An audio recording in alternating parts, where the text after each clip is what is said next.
Good evening. I'm Jeff Bennett. And I'm Amna Nawaz. On the NewsHour tonight, Kamala Harris defends her policy shifts in her first interview as the Democratic nominee. And reproductive rights once again become a focal point in the neck-and-neck presidential race. The first child to contract polio in Gaza in 25 years highlights the dire circumstances faced by the desperate and displaced population. And 3 years after the United States withdrawal from Afghanistan, women there describe the brutal repression by the Taliban regime. It is like being in a jail, but the prison is your home.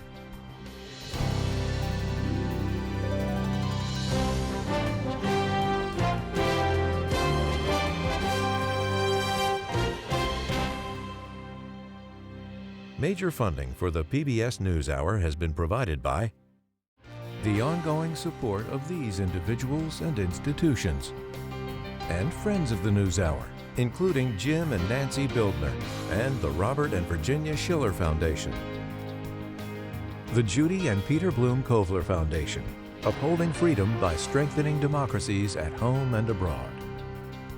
The John S. and James L. Knight Foundation, fostering informed and engaged communities. More at kf.org.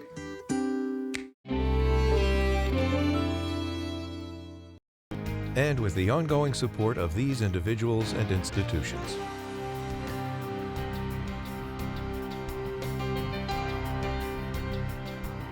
And friends of the NewsHour.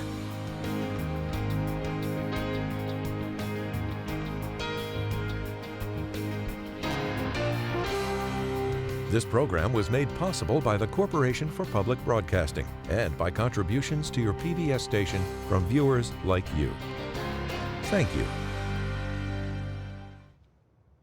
Welcome to the NewsHour. We start tonight with the race for the White House and Vice President Kamala Harris in her first sit-down interview since capturing the Democratic nomination for president. Over the course of 27 minutes, alongside her running mate Tim Walz, Harris fended off challenges to her policy positions.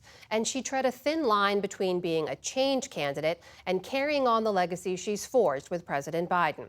To be sure, she did make some news, like saying she would bring a Republican into her cabinet, something that's not been done since the Obama administration. I have spent my career inviting diversity of opinion. I think it's important to have people at the table when some of the most important decisions are being made that have different views, different experiences. And I think it would be to the benefit of the American public to have a member of my cabinet who was a Republican. Also in that interview, Harris was pressed on why her economic proposals had not already been put into place, given her position within the Biden administration. You have been vice president for 3.5 years. Yeah. The steps that you're talking about now, why haven't you done them already? Well, first of all, we had to recover as an economy, and we have done that. I'm very proud of the work that we have done that has brought inflation down to less than 3%. I'll say that that's good work. There's more to do, but that's good work. Meanwhile, Harris's rival, former President Donald Trump, was campaigning in Johnstown, Pennsylvania today. He'd already used his social media platform to describe the Harris interview as, quote, boring. And today he said that the interview was hardly a test. Kamala, who's a total lightweight. Did you see her on television last night? This is going to be the president. This is going to be the president of our country? I don't think so. Sitting propped up in a desk. And it's the first interview she's done in, like, nobody's ever seen anything like it.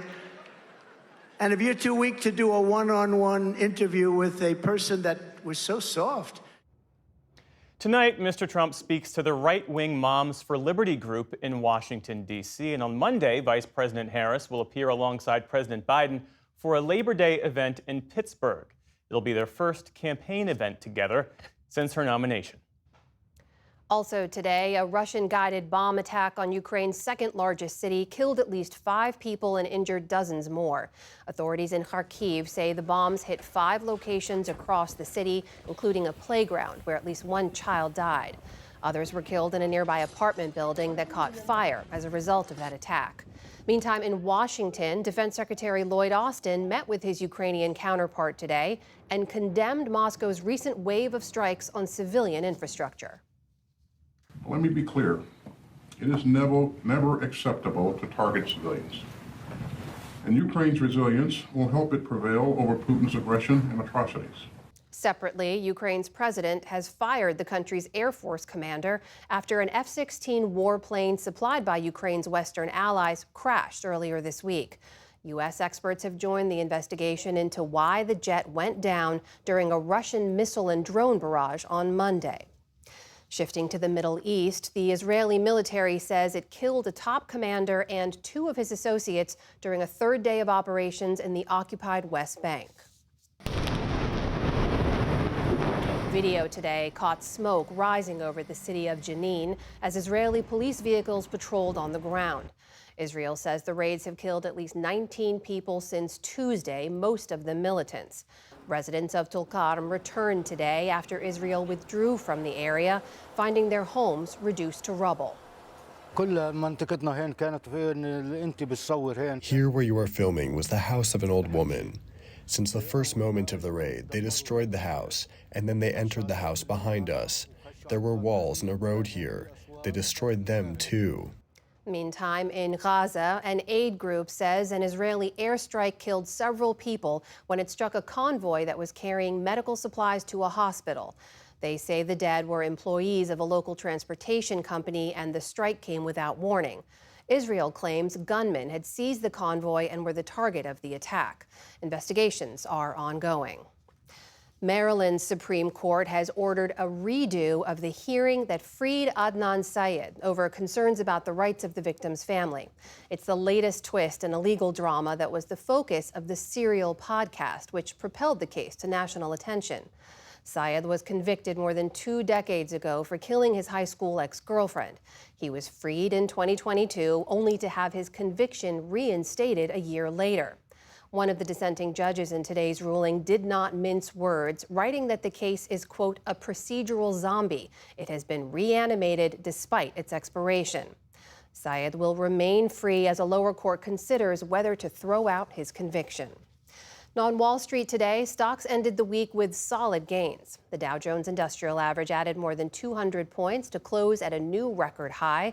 The Nasdaq added nearly 200 points, or more than 1%. The S&P 500 closed out its 4th straight winning month. And we have results from the second full day of competition at the Paralympic Games in Paris. In the shot put, Tunisia's Rawa Talili won her 5th gold in 5 appearances. France's Alexandre Lotz secured a 2nd gold medal for the host nation, winning the men's cycling 3,000 meters by 2 seconds. Team USA won its 1st gold medal of the tournament, thanks to Gia Pergolini's performance in the 100-meter backstroke. And Brazil takes home the 1st gold in para-athletics, which includes running, jumping, and racing events. Julio Cesar Agrippino won the men's 5,000-meter event for runners with near-total visual impairment. And we have a passing of note from the world of sports.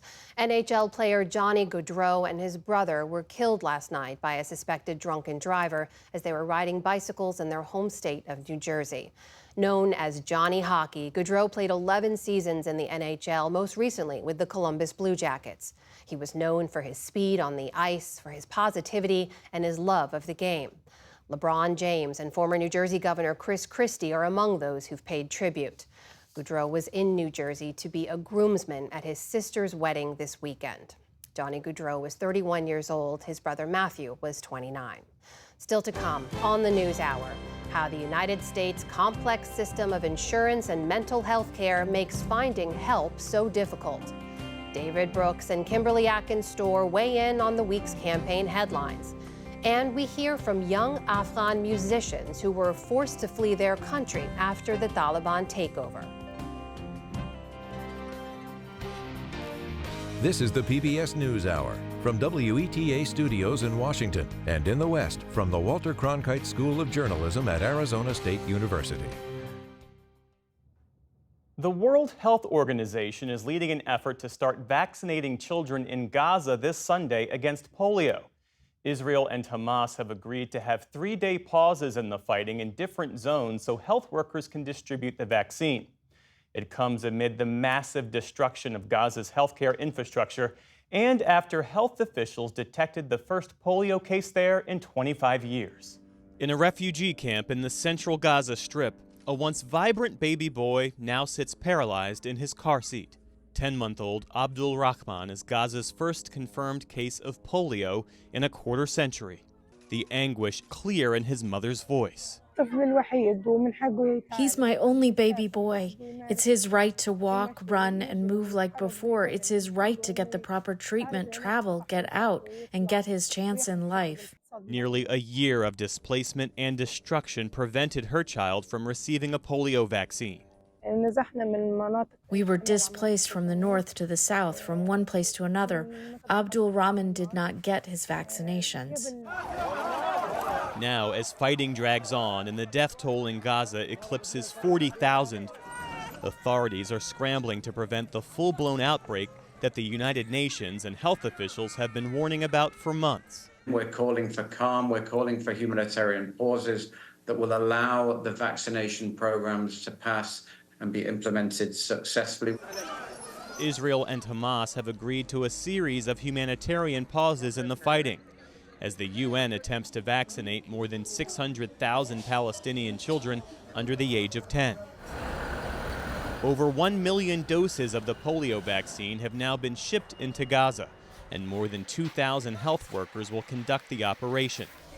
The WHO says at least 95% coverage during each of the 2 vaccination rounds, conducted 4 weeks apart, is necessary to prevent the spread of the disease. This is a massive operation. The security, of course, is paramount, and we urge all parties to ensure that protection as well of them and, of course, of the families, as well as the health facilities and children. But for Palestinian families, after nearly a year of sustained bombardment, the vaccine, while welcomed, offers little comfort. We are asking for a humanitarian truce. Just have mercy on us, on the children, so that we can give them the polio vaccine. The schools have been bombed, the camps have been bombed, the streets are bombed. There is bombing everywhere. There is bombing everywhere in Gaza. A deeper perspective now on the total collapse of health infrastructure in Gaza and the growing polio crisis, we turn to Dr. Tammy Abugnaim, who recently returned from South Gaza's Nasser Hospital, where she volunteered with the International Rescue Committee as an ER physician. Thank you for being with us. Thank you for having me. So as we just heard, Gaza is seeing its first confirmed case of polio in 25 years. How big a threat does this pose? I think it poses a tremendous threat to the population of Gaza, but also a threat to public health in general in the region. As you've mentioned, the healthcare system has been under direct Israeli targeting and bombardment for the last 11 months. And the destruction of infrastructure means that epidemics will become a common thing. This will become one of many epidemics that we anticipate over the course of the next few months and years for Gaza. The decimation of the healthcare system by Israeli forces means that it will be difficult to tackle. And as your report mentioned earlier, humanitarian pauses and truces and the gymnastics of coordinating a vaccination program are made extremely difficult by the fact that there is still ongoing bombardment of civilian areas. Well, a question about that, because this WHO plan to inoculate more than 600,000 children against polio, based on what you know of the region and its disintegrated healthcare system, is this even feasible? It's the best that the World Health Organization is going to be able to do under the circumstances. In the absence of a ceasefire, this vaccination program is really kind of the only patched up solution that we have at this point. In an ideal world, we would be able to get a ceasefire and get all of these children vaccinated. It's important to remember, too, that just because Israel has outlined certain areas and certain times that it is not going to be bombarding these vaccination centers does not mean that it's going to make the task of actual vaccine administration easier. There are lots of logistics that go into vaccination programs, transportation to these centers. The roads in Gaza have been destroyed by Israeli forces. You can't easily get a taxi or a bus and go to a vaccination center. And then the areas around the vaccination center will still be subject to aerial bombardment by Israeli forces. So all of the logistics of a humanitarian pause in an operation like this are extremely complicated, made more difficult by the fact that it's hard to plan around what Israel will actually do during these times.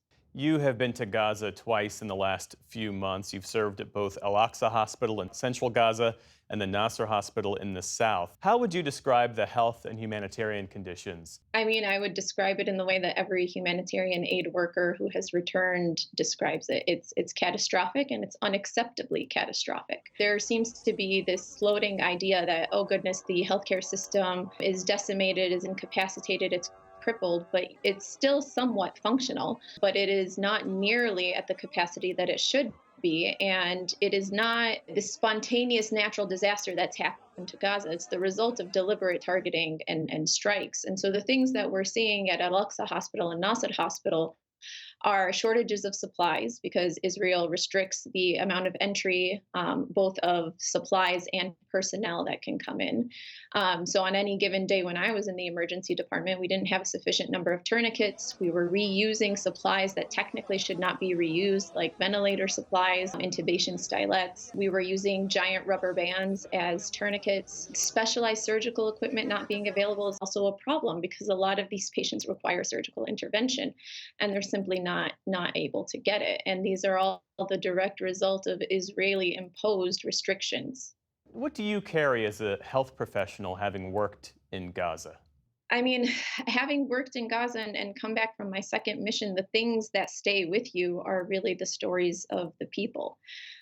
Besides the horrific trauma that you witness every single day to innocent civilians, you also see the stories of those civilians, the stories of the mothers, the stories of the healthcare workers. Anytime I sit down in the emergency department on a shift, I make it a point to speak to my Palestinian colleagues about what their experiences have been.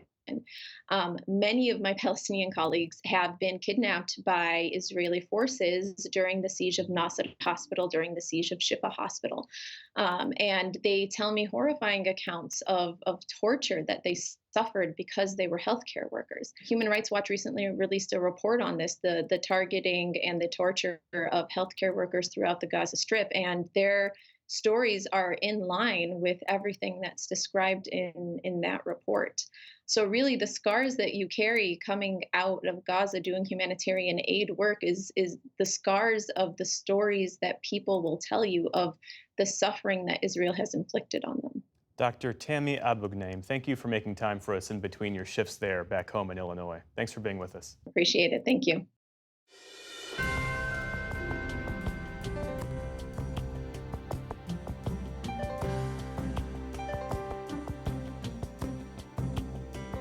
More than 1 in 5 adults in the U.S. live with a mental illness, but only about half receive treatment. Many struggle to find a therapist that will accept their insurance. An NPR ProPublica report aimed to figure out the reasons why. Stephanie Tsai has that story. The investigation found that many therapists who initially join insurance networks end up leaving because of difficulties getting reimbursed by insurers. That leaves a lot of patients paying out of pocket or being unable to access care. For more, I'm joined by Annie Waldman, who covers healthcare at ProPublica. Annie, thanks so much for joining the NewsHour. So for this report, you and your colleagues interviewed, I understand, hundreds of psychologists, psychiatrists, therapists, and you did find that it's insurers who often ultimately decide the length of care and ultimately who gets covered treatment. Is that right? Yeah, that's right. In the most simple terms, we really wanted to understand why is it that even when you have insurance, it can be so hard to access mental health treatment. And what people don't realize is that insurance companies play a big role in this and have a big say in how much treatment you get, how often you get treatment, how frequently you get treatment, and what kind of treatment you get. And providers also told us that they experience a lot of red tape dealing with insurers, delayed and low payments, audits and reviews.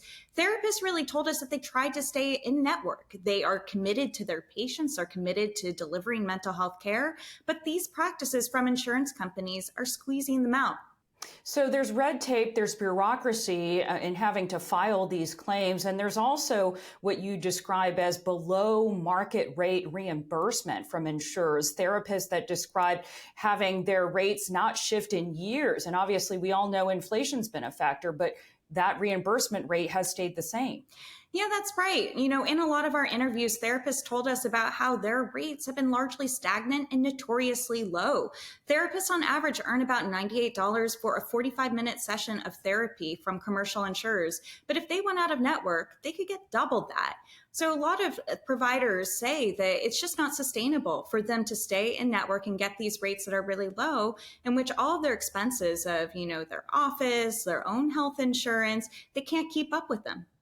So there are also many claims that get denied on the basis of what the industry calls medical necessity.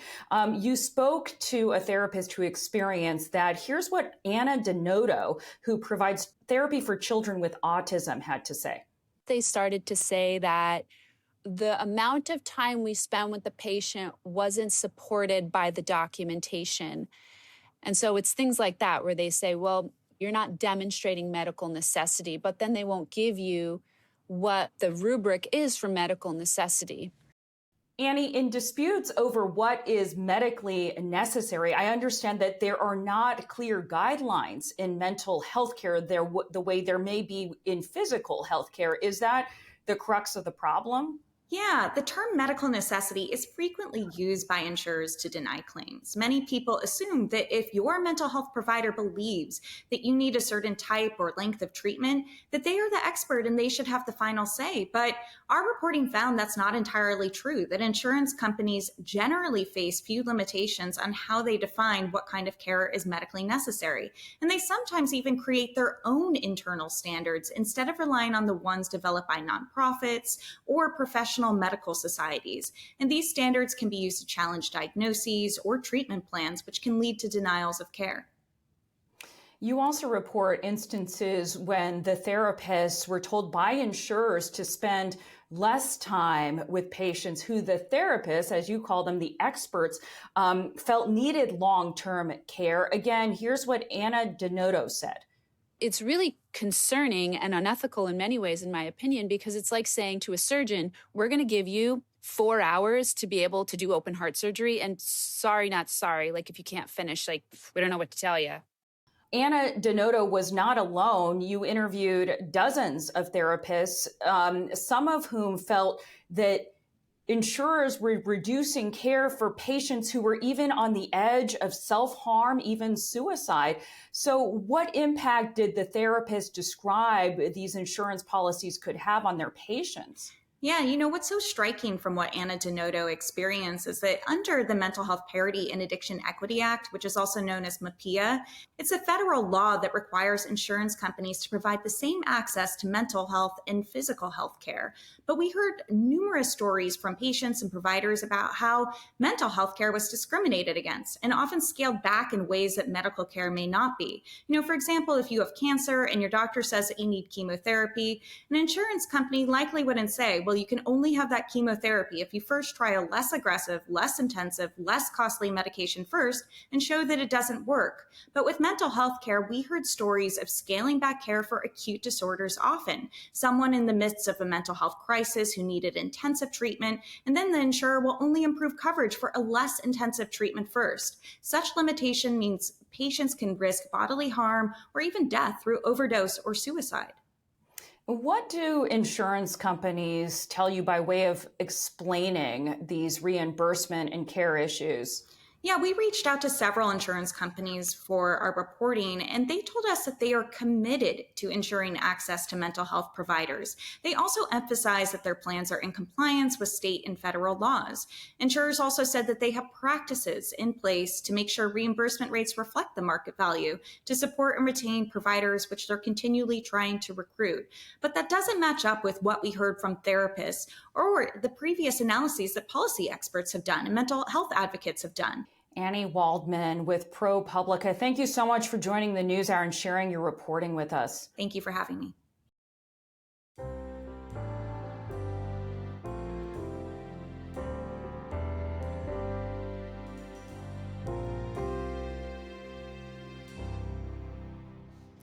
Today marks 3 years since the chaotic withdrawal of U.S. and NATO allies from Afghanistan.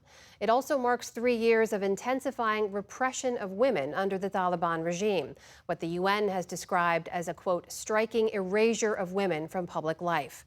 Producer Zeba Varsi spoke to Afghan women inside the country about their lives today.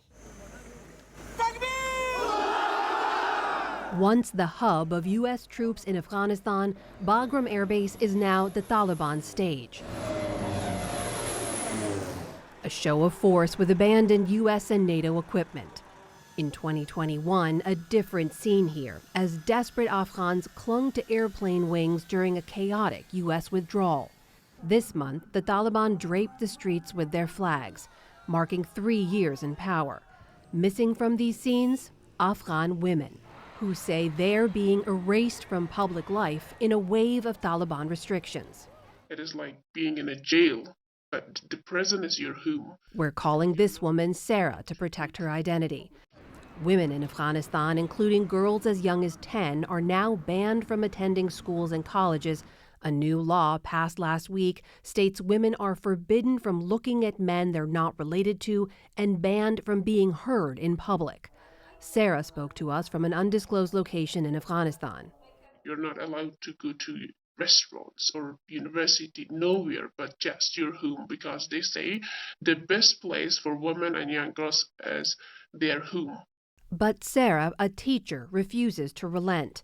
She founded an organization that runs secret schools like this one. We were teaching them English instead of Islamic studies. We take actions very conservatively. Our classes numbers are significantly low. The number of students are low because we have to let those students to join the classes that are very trustable. Hello, good morning, guys. Good morning, teacher. The risk, she says, is always there because the Taliban are always watching. Their officials and their agents came into our classes and they found the English books. They saw us teaching English instead of Islamic studies, and they arrested our man colleague. We advise our volunteers to be very careful, but they have that inspiration and that motivation to do something for girls. And she decries the Taliban's warped view of her faith. I am a Muslim. You can see the paintings behind me. That's a verse of Quran, and I believe in Islam.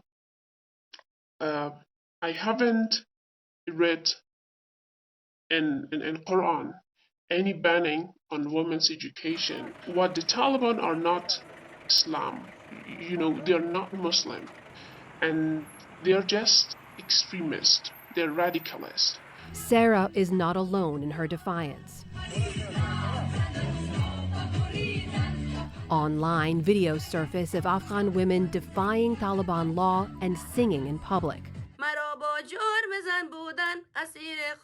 The lyrics to this song, "You made me a prisoner in my home." The United Nations says 2/3 of Afghan women suffer from mental health issues and note an increase in suicide attempt rates among women.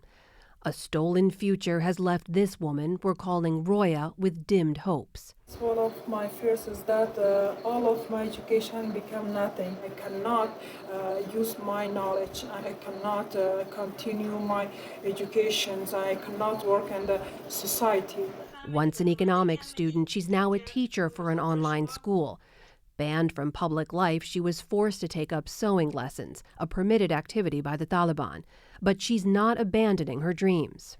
Yeah, one of my biggest dreams is that I become an independent girl and I be head of my own company.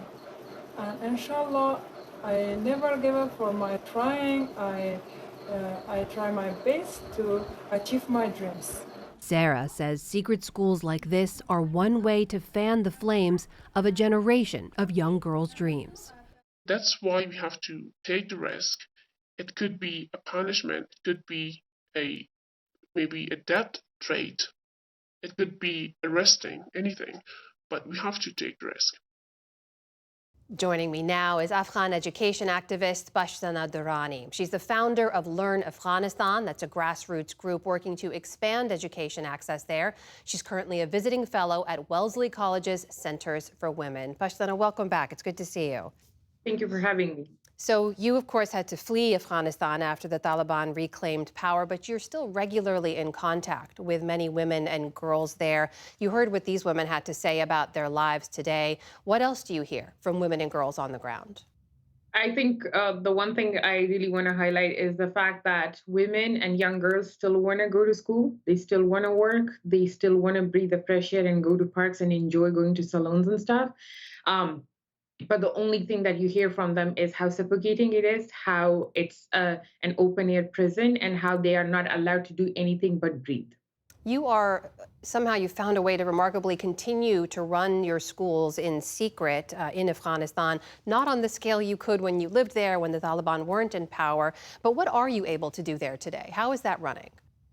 So right now we have 5 schools in 5 different provinces of Afghanistan, in Kandahar, Helmand, Bamiyan, Daikundi, and Herat.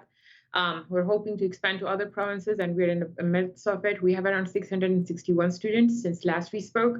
But the sad reality is that last week we had to close down our Kandahar school, and we had to switch to online because of the current surveillance and because of the intelligence reports and how they are being surveilled. So we find ways to work, and we continue to do so, but it is not an easy job. Running a school in Afghanistan right now is the toughest thing to do.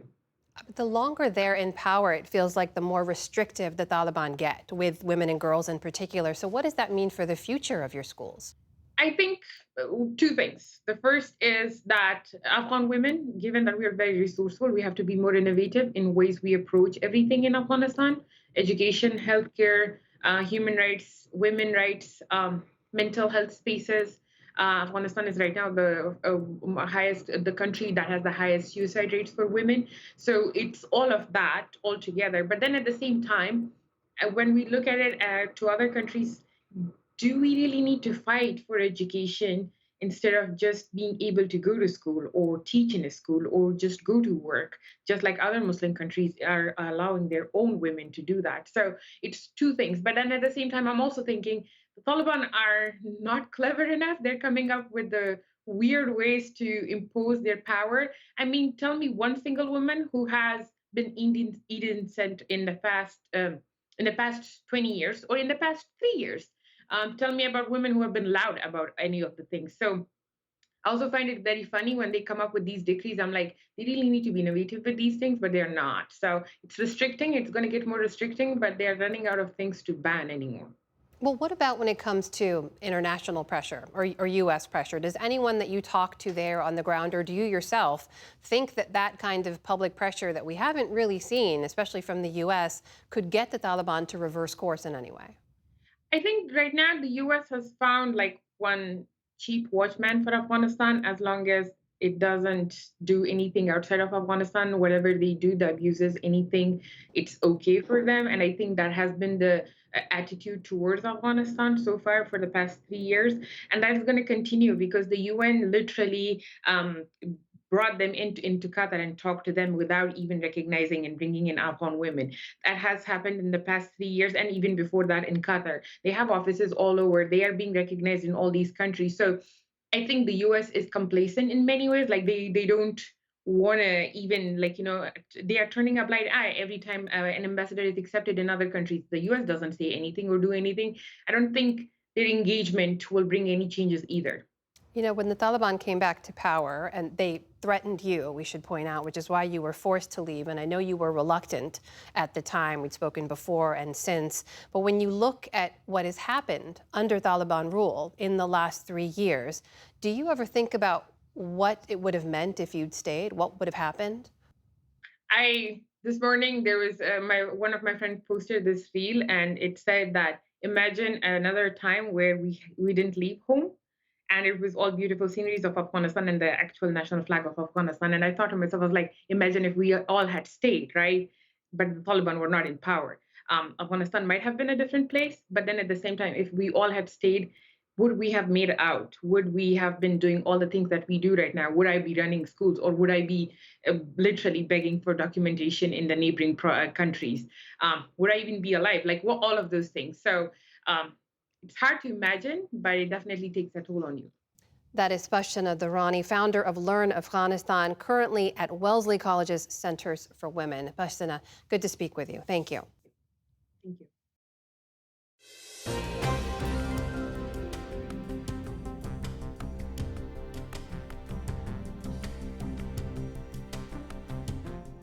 Vice President Harris sits down for her first interview since launching her presidential campaign as former President Donald Trump tries to change the narrative on abortion access. On that and more, we turn tonight to Brooks and Atkins Store. That is New York Times columnist David Brooks and Boston Globe columnist Kimberly Atkins Store. Jonathan Capehart is away this evening. It's great to see you both.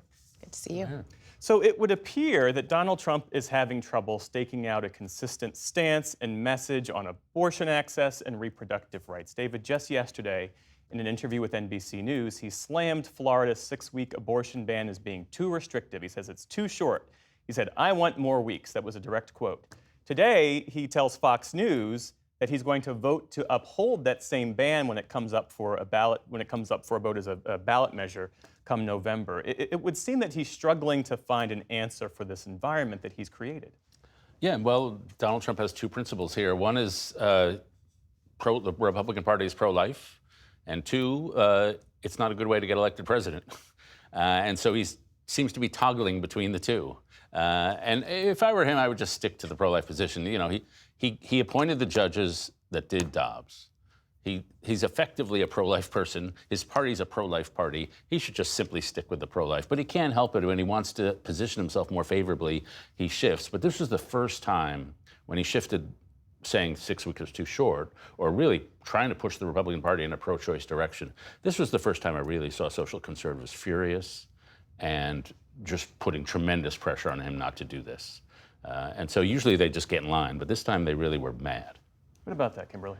Yeah, I think that is absolutely true. Look, we've seen in the elections since Dobbs was overturned by the Dobbs was handed down by the Supreme Court overturning Roe, that every time an abortion access question is on the ballot, the abortion access wins. And we have not just in Florida, but in some 40 other states, some measure on November's ballot that's going to be about abortion access. And if you have Donald Trump suddenly saying, oh, you know, I think that this is a problem, it's going to do a lot of damage to the conservatives that are pushing those measures. So you're seeing him thinking about his own hide and then clearly talking to somebody and trying to pull that back. But it also goes against what he's always said was leave it to the states, right? Well, then he was telling states it was too short, telling them what to do. So he's really struggling to find where his lane is here.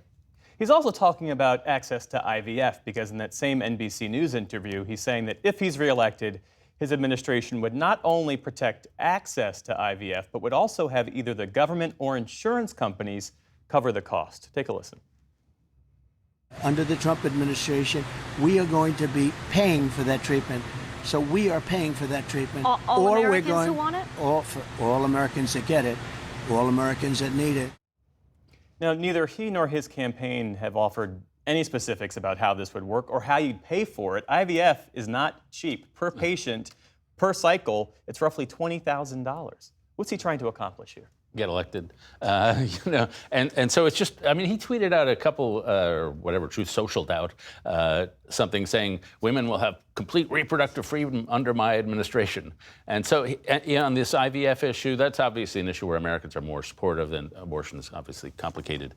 But he's a salesman, and he's just trying to sell himself, and he'll say whatever will help you buy. And so he's lost in salesman mode. Is this the gift to the Harris campaign? It is. I mean, when he posted that, reproductive health care, reproductive freedom under my administration, when did he do that? He did that on Thursday after Kamala Harris gave her acceptance speech and made that a central theme in her campaign, protecting reproductive choice for women. So what he is doing is, well, he's lying, first of all, because he worked throughout his tenure to vowing to repeal Obamacare, tried to do that, never put forth a replacement plan for what would replace replace Obamacare, and now suddenly he's talking about mandate. He's not going to do a mandate. He is trying with all of his might to say anything. He's throwing spaghetti at the wall or ketchup at the wall in an effort just to try not to have this be the torpedo of his campaign. Well, let's talk about that CNN interview last night with Kamala Harris and her running mate, Tim Walz. It's evident that the vice president is trying to establish herself as the change candidate, even as she's the sitting vice president, trying to make this election a referendum on Donald Trump. She said last night that the country is ready to turn the page.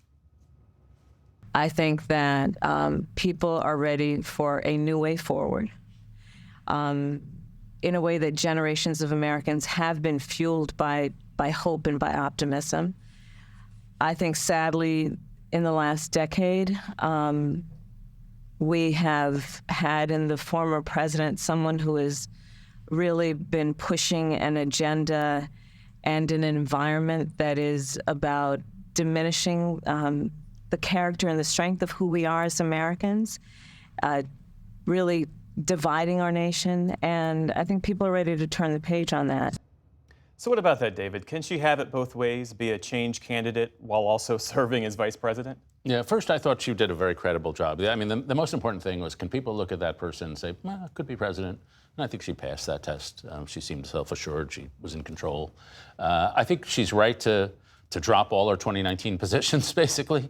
She should just do that ruthlessly. I mean, I'm personally glad to see her moving toward the center with the Republican. It's sort of gimmicky to put a Republican in my cabinet, but Obama did it, George W. Bush did it.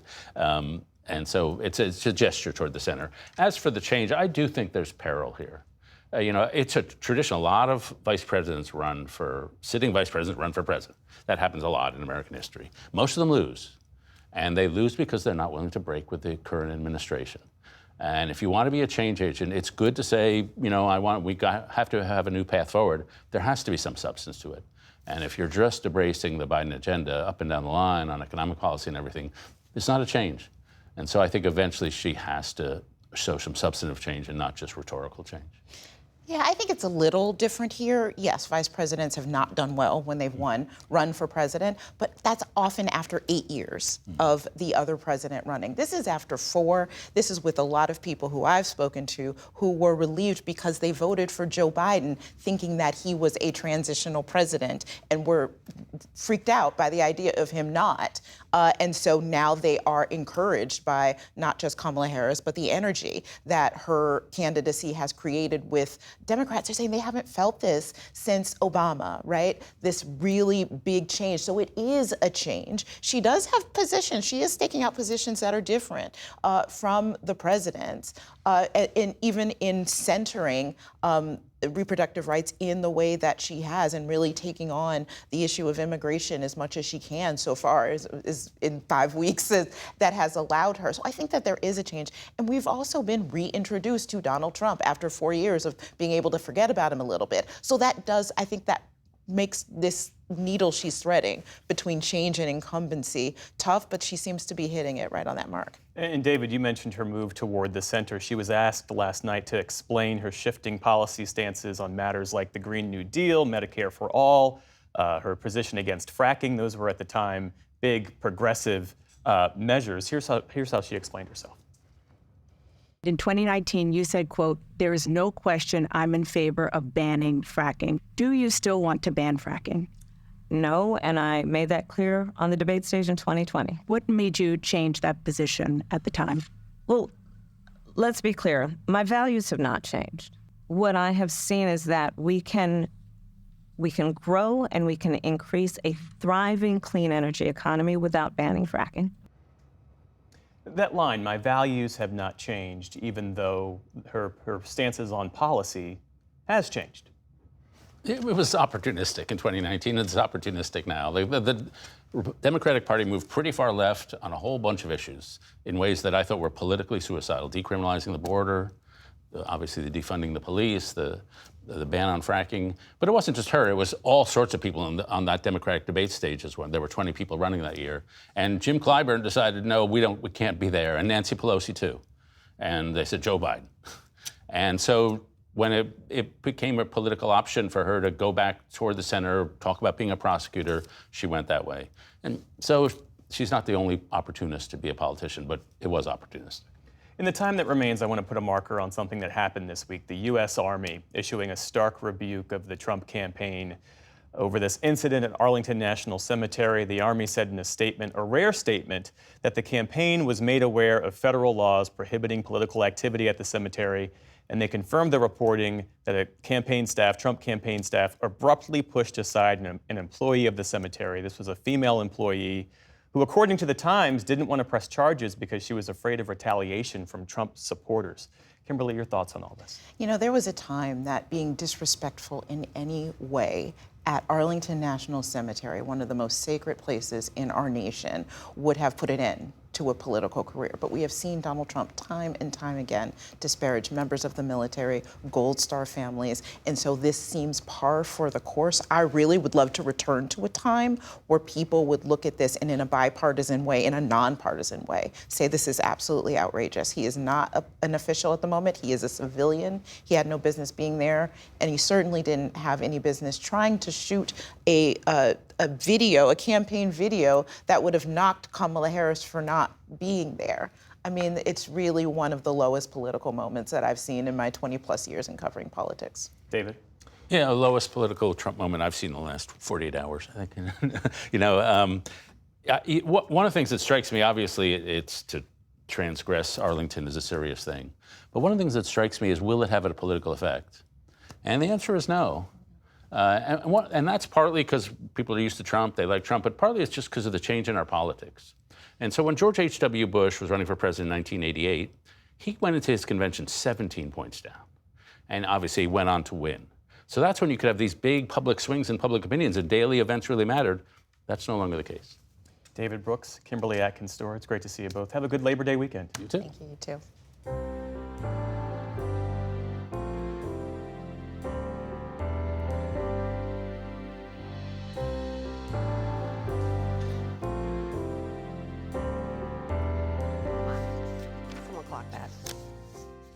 Since its founding in 2010, the Afghanistan National Institute of Music has provided a unique education and music training to Afghan children. Back in 2013, the group made a triumphant visit to the U.S. This month, 3 years after the Taliban retook control of Afghanistan, they returned amid a completely changed world. Senior arts correspondent Jeffrey Brown reports for our Arts and Culture series, Canvas.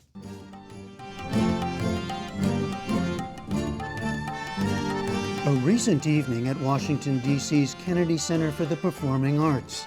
Young musicians from Afghanistan, aged 14 to 22, joined by members of the D.C. Youth Orchestra, playing a mix of Western and traditional Afghan music. Joyful sounds, a hugely appreciative audience.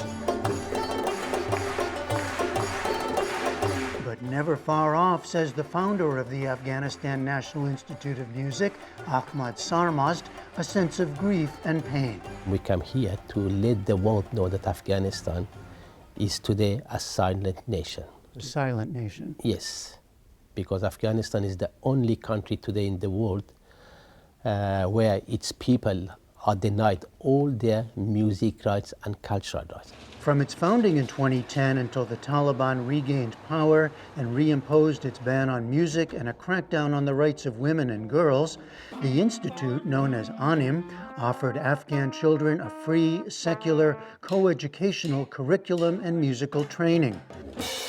The only such school in the country. Afghanistan National Institute of Music back was quite often called the happiest place in Afghanistan. Students studied violin, cello, and other Western classical instruments. Also, rubab, sitar, and more from the Afghan musical tradition. There was two objectives: to encourage the Afghan people to pick up their own instruments and to learn their own musical culture, to show them that the Afghan instrument is capable to be used in any context. We also wanted the world to know that Afghanistan is committed to musical and cultural diversity. Drawn from Afghanistan's ethnically diverse population, ANIM's student body included girls like now 20-year-old violinist Sevinch Majidi from Mazar-e Sharif, whose childhood experience was common for girls with parents desperate to find a path to a better life. And my mother just think that I don't want to grow up my girls like other girls, that they are thinking, oh, when I grow up, I have to marry, I have to cook, I have to make a baby, like that things. Because of that, she sent me to the orphanage to grow up in another way. And now 20-year-old percussionist Shagufta Safei from Jalalabad.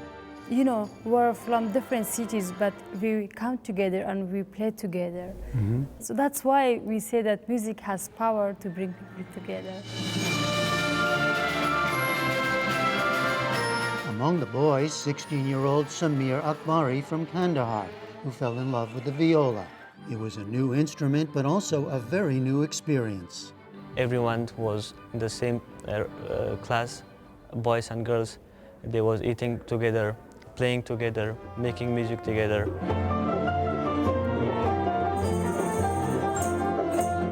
Soon ensembles were formed. First, the Afghan Youth Orchestra, which Sarmas took on tour to the U.S. in 2013. We wanted to show to the world that how far Afghanistan moved after the Taliban regime has been ousted in Afghanistan. Then, crucially, the Zohra Women's Orchestra. I think the main idea of that, to show the Afghan men that girls also can do without men, without taking help from them. They can do everything. They can do anything without the men. Yeah. And they can make music together. Yeah, of course. They can do everything. But on August 15th, 2021, everything changed. I went to my school. There's a lot of people running, and they said that Taliban is now in Afghanistan, in Kabul. They're in Kabul. Go to your home. Within hours, the invading Taliban targeted the school, burning books and destroying instruments. A week later, the ransacked buildings were turned into a Haqqani Taliban barracks. We went to the safe house, and we were there like for 1 month. I couldn't see outside, and it was too hard for me. I had a hot depression, and yeah. After several months in hiding, Sarmas negotiated the evacuation of students and staff, most leaving family behind. First to Qatar, then to Portugal, where Anim has been based since, first in Lisbon, now in Braga. There, Portuguese conductor Tiago Moreira da Silva began working with them. He knew nothing of Afghanistan or its music, he says, but was completely transformed at the very first meeting. I started to cry, because it was so special to be around them. You started to cry? Yeah, it was really, I don't know, it was too much. Because you see that people were suffering a lot in a different country, in a very difficult situation, but they found through music something that could make them happy. Happy, yes, but also, says Shagufta Safei, a deep sadness. I didn't want to leave Afghanistan, but my father said that you're a musician, you're a girl, there's no future in Afghanistan for you. But I accepted, and I left Afghanistan, first of all, to saving my own life, and the other hand, save music of Afghanistan. With the world's attention turned elsewhere, that focus on preservation is an even more urgent goal of the musicians. All the performances that we are doing and all the speeches and the interviews and publicity and media publicity that goes around, it helps to bring back Afghanistan to the radar of the international community. It was a message they brought this time to Carnegie Hall in New York and to the Kennedy Center, where they were joined on stage by internationally renowned American soprano and longtime supporter Renee Fleming. Oh, I know you're having a wonderful time because I was in the audience listening too. You sound fantastic. And they performed for an audience that included many from the exiled and emigre Afghan community. I feel really, really good when I see my Afghan people that support us and they clap for us. I think Anim and Afghan Youth Orchestra, Zohra, it's a symbol of hope. Ahmad Sarmast is now working to bring several hundred family members to Portugal, including younger siblings he hopes will take up instruments and keep the music alive.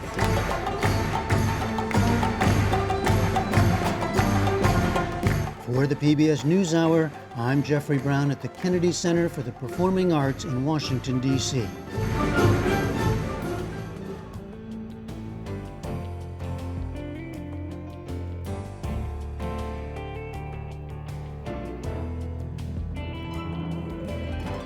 Well, be sure to tune in to Washington Week with The Atlantic tonight. And on PBS News Weekend, Paralympic wheelchair racer Tatiana McFadden on her goal to become the most decorated track athlete in history. And that is the NewsHour for tonight and for this week. I'm Jeff Bennett. And I'm Amna Nawaz. On behalf of the entire NewsHour team, thank you for joining us and have a great weekend. Major funding for the PBS NewsHour has been provided by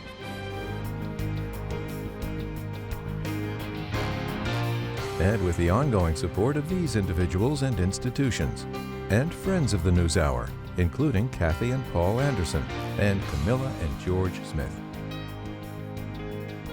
The Walton Family Foundation, working for solutions to protect water during climate change so people and nature can thrive together.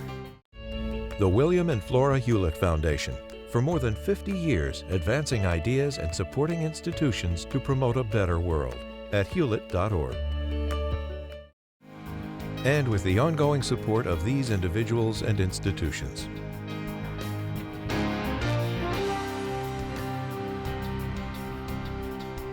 And friends of the NewsHour.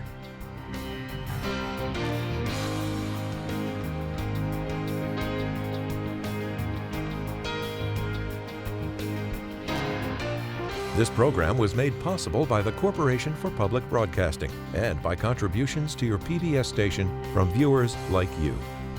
Thank you.